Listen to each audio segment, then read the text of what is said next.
Recently, I heard about you following, mention about following your heart. Yes. And recently, I met somebody that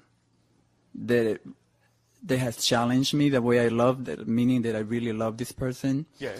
And I want to go visit her in Canada. All right. Goodbye. But but it seems that I always keep bringing this idea. Why are you still standing here? Money. Money? Yeah, I feel You that. think money's the only way to get to Canada? Well, it seems that I bring that issue a lot, that if I go, I'm going to put myself more in debt. I see. And So you have a belief system that says you are not supported by your reality. And you have a belief or definition about abundance that says money is the only and most likely way that abundance can be represented in your society. I guess so. All right. Yeah. Money is perfectly a fine way, and you can attract more if you wish. But there are also other ways to attract abundance, because abundance really is just the ability to do what you need to do when you need to do it. I heard the definition soon, and I was really moved by that definition. All right. Yeah. In your imagination, just as an exercise, is there some other way you could imagine being able to get to Canada without necessarily having to have as much money as you think? I believe just in your imagination. Yes. How? Describe what your imagination has come up with as another possible way to get to Canada without having so much money. Well, the other possibility was that I had was that that the money will come regardless, because I've been. That's fine, but I'm not asking you for the other quote-unquote practical things that might occur. I'm asking you to use your imagination and come up with a hypothetical idea, an imaginary way that might be possible to go to Canada. Do you want me to start the ball rolling? Yes. All right. Let me ask you this question first. Do you love this person? Well, I recently met her, and she really challenges me the way I want to feel love. All right. So is the answer yes? Yes. Thank you. By the way, just a hint, it might help you if you actually shorten your definitions. Uh-huh. All right? Instead of making things so complicated. Okay. All right? Now, if you... Oh, well, all right. Well, let me ask, do you have a preferred way of getting to Canada in terms of vehicular travel? Can you drive one of your automobiles there? No. Why? My car probably won't make it. Oh, all right. Okay. All right. Can you take a train? Yes. Do they go all the way to Canada? Would you prefer to take a plane?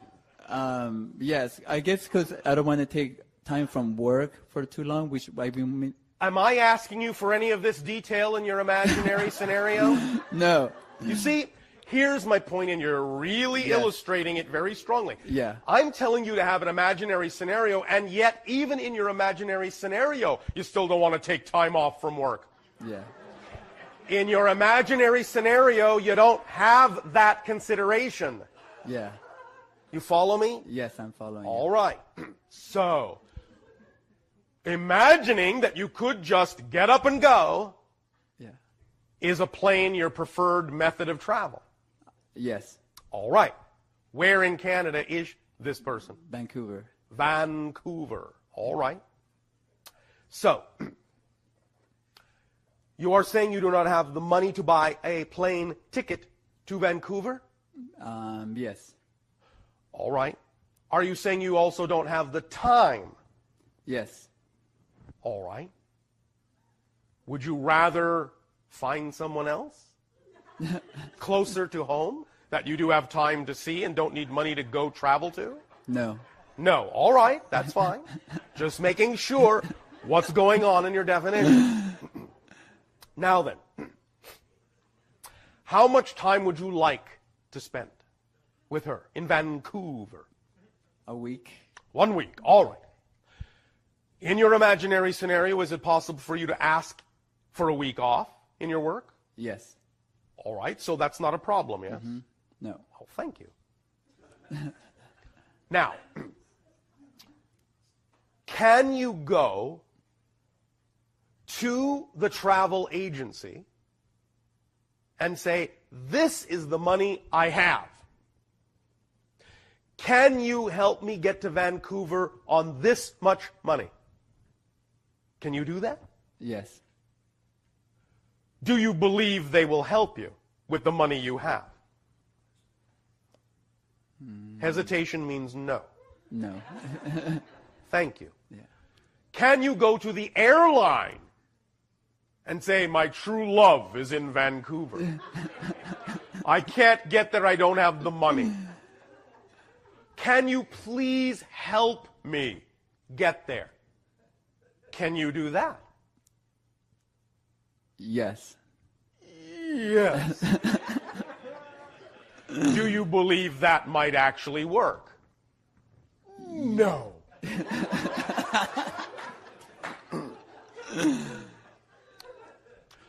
Do you know that there are people that exist on your planet who do those things and it does work? Yes. Why can't you be one of them? That's the question. I'm waiting. I get it. I get it. You did Yes. it? Yeah. All right. Yeah. No expectation, but I am suggesting you give yourself free rein to be a little bit more imaginative in your actual physical approach, not just in your mind, Yeah. but in actually doing these silly, crazy things, because that's actually how life works. And by doing that, don't do it with expectation, because it's not that we're saying that those things might be the way you will get there, but just doing that will get you out of your own way, which is the only thing stopping you from going. It'll loosen you up, show you what's possible, and you might be surprised at the responses you will actually get. You follow me? Yes. Let yourself be a little bit crazy. Don't worry, in time, everyone else will join you.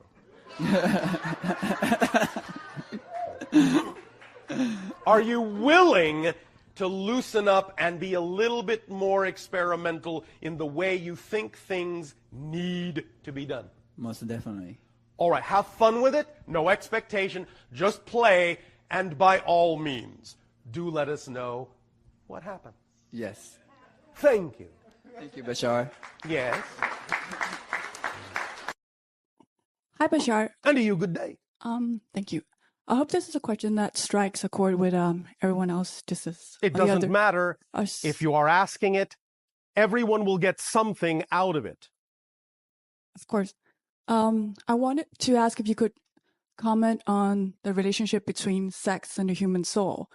It's more of an open question in the sense Yes. of wanting to understand what belief system you would advise for channeling this very powerful, amazing energy Sex in a sexual way. is an alignment of all the different levels, thus then grounding the higher energy into physical energy in an aligned way and opening up channels within the body that allows for communication back to the higher level.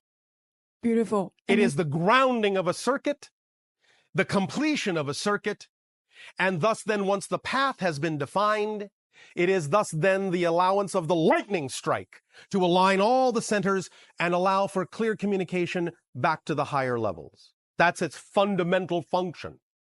Now, yes, how it can be addressed, how it can be experienced, of course, right, without all the judgmental, burdensome Yes. value that we Yes. impose on it. the that has a idea lot. sociologically is simply this. What any individuals prefer, what they choose to believe is preferable for themselves, simply needs to be communicated to others clearly and concisely so that all individuals involved in whatever the relationship form is all know what the belief systems of the other individuals are and are all given the opportunity to decide whether or not for them personally what is being offered is true for them or preferable for them. Other than that, no judgment need apply as long as there is consensus and consent among the idea of those that are capable of giving consent. Then in that sense, it is all for a positive reason. completely agree. Thank you. So in which framework should we address the situations where, let's say, there's a lot of collateral damage in terms of, let's say, people abusing, let's say, children to raise their own vibration, to try to, in a false or wrong way, or without judgment, of course. The idea, again, is to recognize that each and every individual must be allowed to be in touch with their true self, not to devalue any part of themselves, and to empower themselves with respect to all aspects of their being in a positive and loving way. And to know that there is always a way to express any aspect of the self in that positive way without the idea of being responsible for anyone else's reaction, but always being responsible to everyone else, to be your true self in the best way you possibly can. Teaching that self-empowerment lesson to your children will allow them to grow up in a balanced and centered way and express all aspects of their being in the same and similar way of balance. Make sense? Yes. That brings me to a follow-up question. Do we then form, as some people suggest, soul ties that last in our lifetime? Is it all based on a belief system? Let's say, if that takes place on many different levels, beyond belief. Belief system is only a function of the physical reality. Beyond that, it's simply knowing. Is there a law of knowing that there will be that, regardless of what we believe? There are only 4 laws in creation that we have ever found. Number 1, you exist. You can't change that, period. Number 2, everything changes. Number 2, the one is all, the all are one. Number 3, what you put out is what you get back. Number 4, everything changes except the first 3 laws. Everything is based on that. So when you talk about the idea of a law of knowing, not really, except as it keys into the idea as an expression of a combination of the 4 laws. The idea of making soul connections happens on a level above the idea of belief systems. It happens on a knowing level, and that can carry down into physical reality in many different ways. But there are such things as soul groups, soul connections, soul families. Just as you have families, just as you have friends, just as you have connections. It can happen on higher levels and does happen on higher levels and can express itself in many different levels. All right? Does that answer the question? Or on a higher were you level, intending on some a higher other level, idea? I suppose abstract level in, I guess in terms of, if we think of, without any, position of judgment or anything. Yes. When people term, let's say, casual sex, if you believe, that's fine. Is it fine? Do we carry the other person's I will burden? repeat. When you explain yourself and your beliefs clearly to the other people in the relationship so that they know who you are, and they clearly and consciously consent to interact on the same level, no harm has been done. Okay. Make sense? That makes full sense. Thank you. I get it. I guess the other quick one was, a lot more important.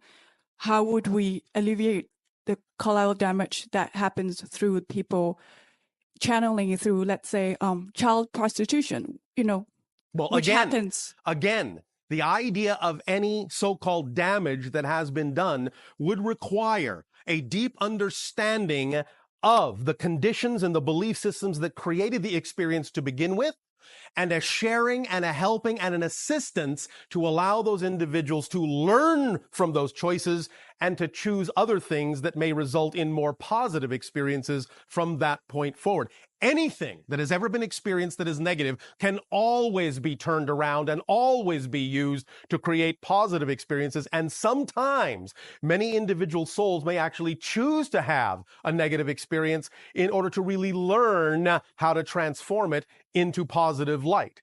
As we have often said, very often on Earth, we experience what we have termed the rubber band analogy. On Earth, you have rubber bands. You pull them back very far, and when you snap them, they go and they fly very far in the other direction. Well, many souls choose lives that do this. They will experience the idea of going and stretching and pulling themselves deep into darkness because they know the farther into darkness they go, when they finally use it in a positive way and let go, it will snap that much farther, that much faster into the light.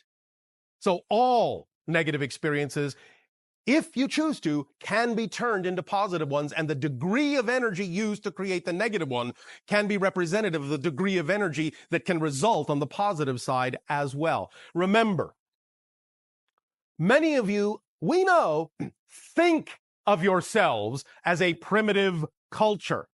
And we understand that in certain ways, technologically and so on and so forth, yes, all right, you may not always have the understanding or the advancement that other civilizations might have.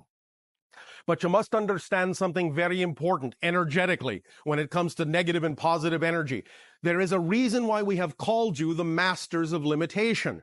Earth is an advanced school where you know you came because you were strong enough to explore the limitation to the depths that you have. Because by doing that, it shows you how strong you are and how much more you can then transform the darkness into the light when you finally choose to balance it. All right? So you are all earning your master's degrees on Earth. All right. Thank you very much. Definitely gave me a lot to ponder. If I may, I'd like to start with a question about the oversoul. I've been listening to you talk about that concept a little bit. And I was wondering if you can clarify a little bit and talk a bit more to us about just the concept of the oversoul and how it connects to the individual souls, how different oversouls kind of interact or connect to each other. And more specifically for me, I'm interested in knowing kind of something about the state of each oversoul and what, kind of like what it's made of, where does it, if there's a physical place where it exists and... Not exactly. Okay, so kind of in that direction. All right. Now, the idea of the oversoul is a level at which consciousness exists wherein it can, from that level, then, shall we say, split itself into many different individual souls, each of which can then determine what kind of experience it would like to have individually and independently, even to the point of creating a physical life by manifesting its consciousness through a physical modality, what you would call a body. The oversoul is similar to the idea of the hand in that it has extensions that you call fingers. So the oversoul would be the whole hand, and the individual souls and physical lives would be like the fingers. So the oversoul can experience many, many lives all at once, as information from every single individual soul is always feeding back into the oversoul, the collective soul. Does that make sense so far? So far, yes. All right. So you can look at it as a vibrational level of consciousness, a vibrational level of energy that allows a much more expanded and aware expression of consciousness to exist that can then individuate itself into different levels of consciousness from that point by lowering its frequency, lowering the frequency of its extensions, so to speak, to whatever point it wishes to, even unto the idea of lowering that frequency of the extension into physical materialization. But it's like a probe. You might say the oversoul is a collective consciousness that can send out extensions or probes into a variety of dimensions, a variety of experiences, and receives along those lines, along those linkages, all of the experience, all the information that those probes, that those extensions are plugging into. Make sense? Mm-hmm. Now, oversouls obviously can connect in a similar fashion to other oversouls on the same level. Again, what it takes is simply a certain adjustment of frequency to do so. Because remember, frequency is the only thing that differentiates the one consciousness out of which everything is made. Mm-hmm. So, when the oversoul, itself a particular signature vibration, thus adjusts its vibration to be that which is inclusive of the vibration of another oversoul, an automatic communication and communion and linkage is made. Mm-hmm. Does that make sense? Sure. All right. Does this answer the question specifically enough, or is there some more detail you wish to go into about this idea? I would like to go into more detail, whether you'd like to just go yourself or I can ask more follow-up questions. By all means, you may guide the conversation. Great. So that we are addressing specifically what it is you wish to learn. Thank you. One could say, correct me if I'm wrong, that at the highest level, the oversoul is consciousness itself. Is the one. The one, exactly. Yes. Now, as you come down from there and Yes. it splits off Yes. into different levels, Yes. and then again down from there and down Yes, from there, yes, yes.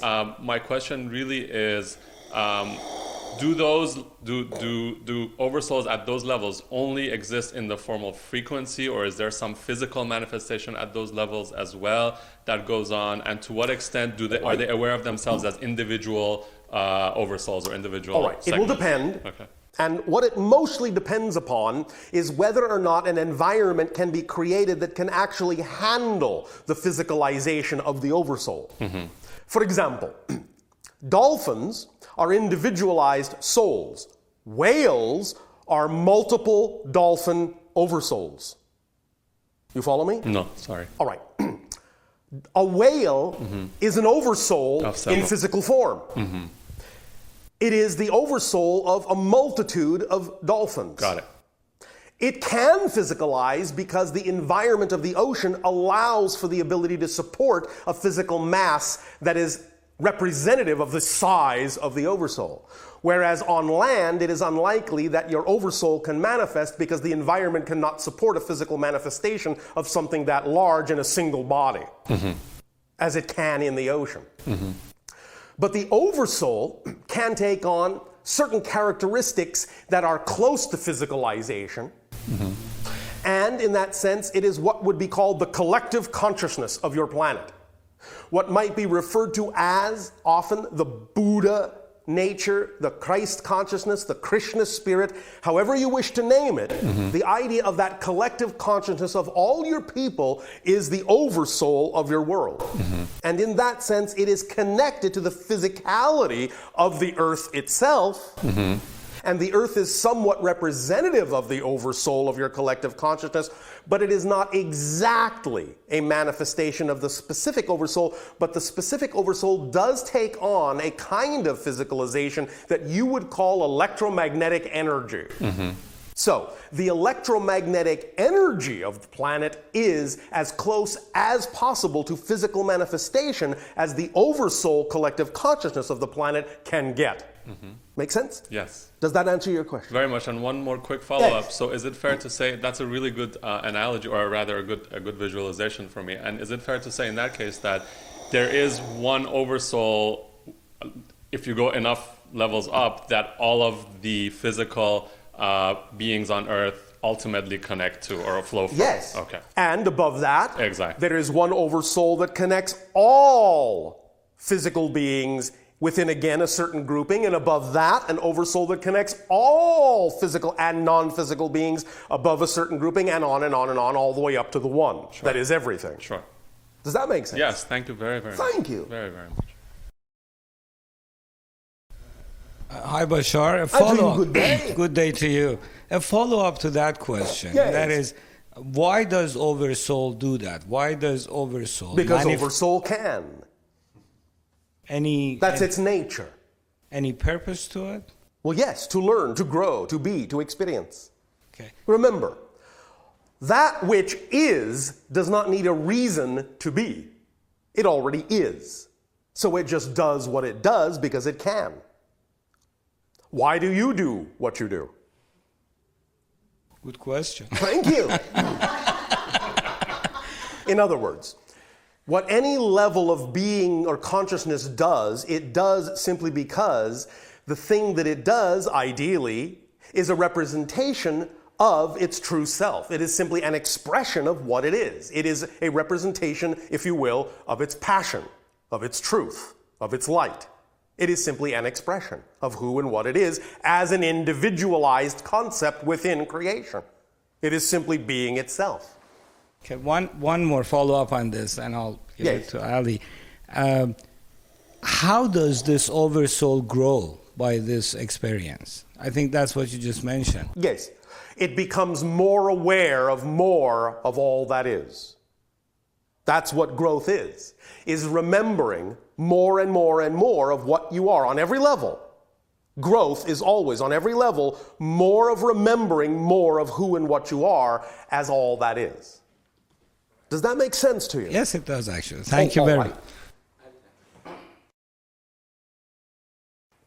Hi, Bashar. And you good day. Thank you for your presence. And yours as well. A follow-up to the...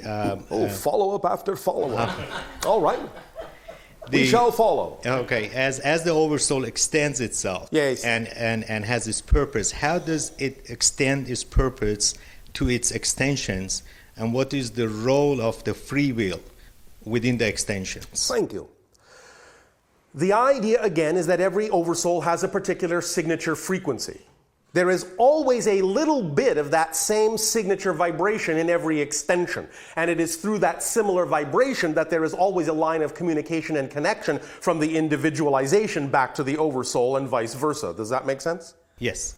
Then, once the Oversoul extension makes up its own mind, shall we say, based on what represents it as itself, based on what makes it unique, it then can manifest the concept of free will by making choices, but the free will also always be in alignment with what is best serving the highest good of the whole connection back to the Oversoul and all that is as well. Does that make sense? Yes. We will explain a little bit more clearly. If you have, as you now have, a physicalized life, you may have brought into this life a particular kind of destiny, a theme that you will explore, that you've agreed to explore, a theme, a vibration, an energy that will connect directly back to the Oversoul, that will enhance the Oversoul's ability to know itself more. But how you explore that theme is left up to the free will of the individual you have created yourself to be. So you have free will working in concert with the idea of a predestined theme you will explore in this particular life. Remember that in other lives, you're already simultaneously exploring other themes as the Oversoul. But your life is unique and uniquely exploring a unique theme, and it is left up to the free will of that person to go about figuring out how it wants to choose to experience that theme in this reality. Because all of that information is going to feed the Oversoul's ability to know itself more anyway. So it doesn't care how you choose to explore the theme, only that you do. Does that make sense?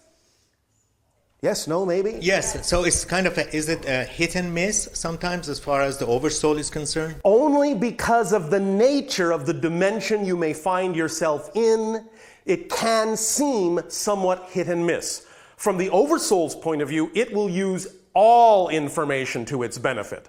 Yes. But even though the individuated soul may physicalize in a physical life with an intention to explore the theme one way, the nature of the physical reality may suddenly give it the option to explore the theme in another way.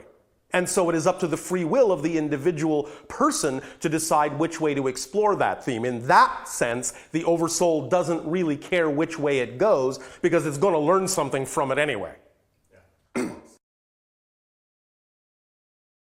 Yes. Every decision then that we make as an individuated soul is in the service of that theme. There are no decisions that are going kind of against the service of that theme, basically. Well, let me put it this way. Okay. Yes, you can have the experience of making decisions and choices that go against the theme, but really, that's one way to explore the theme. Sure, that makes perfect sense. You follow me? Absolutely. All right. Thank you.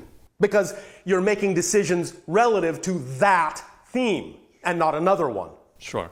All right. Makes sense. Thank you. Yes. Bashar, at your level of consciousness, can you easily connect to your Oversoul? We are never unaware of it at this level. When you say we, you mean all of us too, including us, the humans? I'm referring to my society because that's what you were addressing. That's right. That's right. We are never unaware of communion with our Oversouls. Okay. And so at some level, your community and the humans have one oversoul, or reach on to some one level. Yes, on we some do. level, it gets to one oversoul. Yes. Can I maybe then another subject? I wanted to ask a question. I have some trouble understanding the dimension of time. Oh yes. Well, you're not alone. And, and maybe you can help. Well, what is it you feel you don't understand about the idea? You do understand that time is your creation, yes? No? Maybe not. Oh, all right. Well, you know that it is. Okay. Space-time is a vibration in consciousness that gives you a frame of reference for having what you call a physical experience. Without the vibrational frame of reference called space-time, you could not have an experience that you would call physical. So it's created by a level of your consciousness and imposed on your consciousness kind of like a structure or a filter through which you will experience yourself as a physical being, because without that you can't experience yourself as physical. So space-time is created for the purpose of actually experiencing process in creation, because without space-time everything is created instantaneously. You see? Yes. So that you can experience the concept of process, you have to have a framework self-imposed upon your consciousness called space-time. It's like putting a helmet over your head and looking through a goggle that creates a certain look. Because without that, you can't have that look. You can't have that viewpoint. So time is an arbitrary illusion created by your consciousness in order to see yourself in a certain way, in order to experience yourself in a certain way. And that certain way mostly involves the idea of the ability to experience process.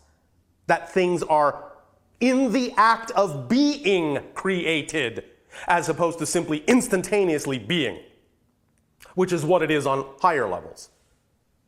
Does that make sense? Yeah, I think to some extent, yes. But that takes me to the next question. Yes. So maybe perhaps I can understand it better. Yes. That is, how does time work in your level of consciousness? And Well, it how works is it very different? well, thank you.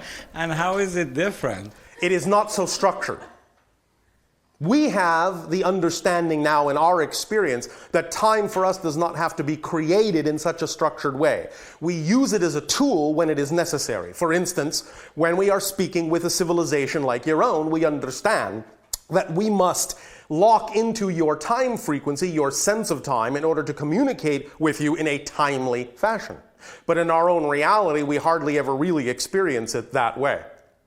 Sometimes we don't experience it linearly at all.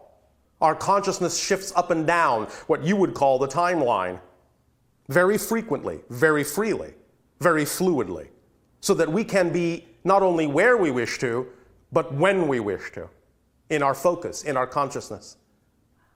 Does that make sense? I think it does. It's hard for me to still grasp it, I know. but I think... I know. Well, let's look at it helps. this way. I will give you an example that you have all experienced on your own planet.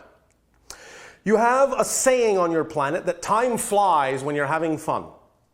When you're doing something you love to do, you recognize that you don't really experience as much passage of time. When you are doing something you're very involved in, that you're very passionate about, you might look up and say, well, it feels like I've been doing that for, I don't know, half an hour. But then you look up and say, well, maybe actually 5 hours has passed. And you go, where did the time go? But you see, it's not that time went anywhere. It's not that you ignored the passage of time. It's that when you experience that kind of focus and actually only feel like 1/2 hour has passed, you have actually only aged 1/2 hour. The rest of the world may have aged 5 hours, and you may plug back into their time frame so you can keep up with them at the 5 hour mark, so you won't be out of step with anyone, so you can still agree with them that it's 5 o'clock. But if you really only viscerally and physically experienced half an hour during that moment, that's all the time you actually created in your reality. 1/2 hour, and that's all you've aged. That's how fluid and flexible time is, and that's why it's important to always live in the moment, live in the present, and do what you love to do, because when you do that, you don't create as much time, and when you don't create as much time, you age less. Wow. That's how it works. Thank you, Bashar. Does that make sense? Yes. Thank you. Well, you know how you said that it gets worse before it gets better? It can, it doesn't have to. I'm simply saying that if it does, then you know that that's actually a good sign. Okay, well, that's happening to me. Oh, all right. And Congratulations. How exciting for you. Thank you. You must be very, very close to crossing the threshold. I hope so, and that's my question. You don't have to hope so. I just told you so. Okay. Okay. In what area of your life are you experiencing this fear? Just in general. Like, I mean, in general about my life. In general about your life. May I ask you a question? Yes. Is there something that you would prefer to be doing that you're not doing? That you're afraid to do? I don't know. Sure you do. No, for real, I don't. Sure you do. I promise I don't know. Oh, yes you do. I promise you do. It doesn't have to be a big thing. You are having this conversation with us, we will assume, for the moment, because it excited you to come and have this conversation. Yeah. That wasn't difficult to choose, was it? No, that wasn't difficult to act on. It was difficult. I'm very scared right now. Why? I don't know. But you did it. Yeah. You acted on it. I'm glad. But that's all you have to keep doing. Every moment, there is always going to be something that contains maybe just a little bit more excitement than any other option at that moment. That's the thing to act on. Even if you fear it? Especially if you fear it. Because sometimes the idea is that your belief systems are disguising your excitement as fear so you won't go forward in that. But that's a trick. The negative belief will do everything in its power to prevent you from seeing the excitement because it knows that if you act on it, you will no longer be buying into the negative belief. And it is doing everything that it's designed to do to keep you from realizing that. But if you know that, and you know that that's just a trick, then you can take action anyway, knowing that you will break through, just as you broke through and came and had this conversation. Wow. I guess that's my question. So even if you feel the fear, I mean, my main question was, how do you step over on the other side? Because you told someone else that you're getting that much closer. Well, you just take the step, because so you know that no matter how much fear you feel, that means you are closer and closer and closer so you keep to breaking going through. You just Because keep sometimes going. I feel like just take action. Sometimes I feel like I'm making the wrong decision.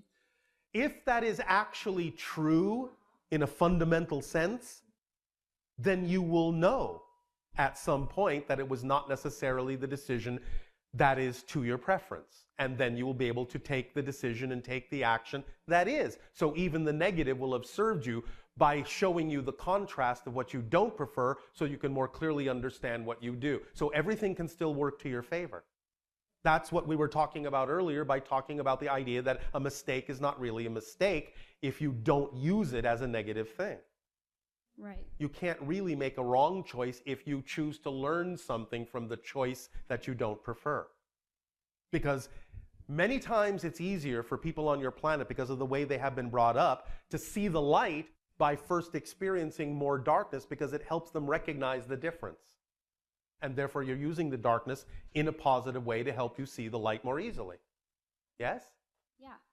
So the more you experience the fear, all that tells you is you're holding on to belief systems that are out of alignment with your true self. You're holding on to belief systems that don't work for you. That's all. It's just a mechanism. That's all it is. It's like saying, I'm going to drive a car and I'm going to have my foot on the gas and on the brake simultaneously. And just for good measure, I'm going to also put the parking brake on. That's not how you drive a car, is it? Right. So your engine's going to squeal and screech and start to smoke, and you're going to wonder why I'm not getting anywhere. It's making all this racket, and ooh, isn't that scary? When all you have to do is release the parking brake and take your foot off the brake, and you'll move. That's all. So all of that storm and lightning and thunder and fear is just you with your foot on the brake. That's all. Take your foot off the brake, and you will zip forward, and you'll see that there was no reason to be afraid. That's what's been happening with me over the past year. I know. guess I feel like I don't know what to do from here on, so just release the parking brake. Take the small steps you know you can take by acting at every moment on the thing that contains a little bit more excitement than the next thing, and just keep acting on it to the best of your ability with no insistence on where that should lead or how it should look or what the outcome is about. And the more you do that, the more practice you will have with knowing it's okay to start acting on more excitement and bigger things that excite you.